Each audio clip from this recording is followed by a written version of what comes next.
नाम तो एक इल्ज़ाम होता है, इसमें बाज़ लोग बड़े वो बातें करते हैं कि भाई इल्ज़ाम इल्ज़ाम ये है हर एक के ऊपर। जब आप कोई काम करने जाते हैं, बात इल्ज़ाम की होती है, क्वेश्चन होता है। आप किसी से बात करते हैं तो इल्ज़ाम की जगह, क्योंकि मैं जानता हूँ ज़ाहिर है कि इनके जबलपुरी साहब जो है हमारे बहुत एक अरसा गुज़रा जब मैं जर्नलिज्म में नहीं भी आया था, तो उस वक्त शकील जबलपुरी साहब जर्नलिज्म में थे, नूर अहमद अंजुम, शकील अहमद जबलपुरी साहब, अब्दुल गनी नागपुरी साहब औरंगी टाउन से। फिर वहाँ पे एक एक्टिविटी रही, उन्होंने इल्ज़ाम अखबार का आगाज़ किया।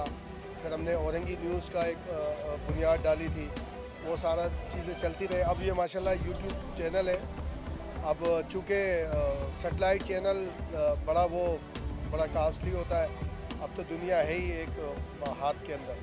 तो इल्ज़ाम चैनल जो यूट्यूब चैनल है आपके देखते हैं, उसको देखना चाहिए और उसको गाइड करना चाहिए। जो चीज़ अच्छी लगे उसमें बताएं, बहुत अच्छी लगी।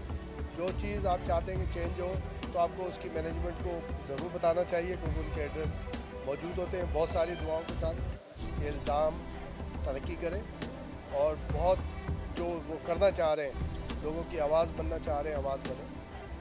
बहुत शुक्रिया।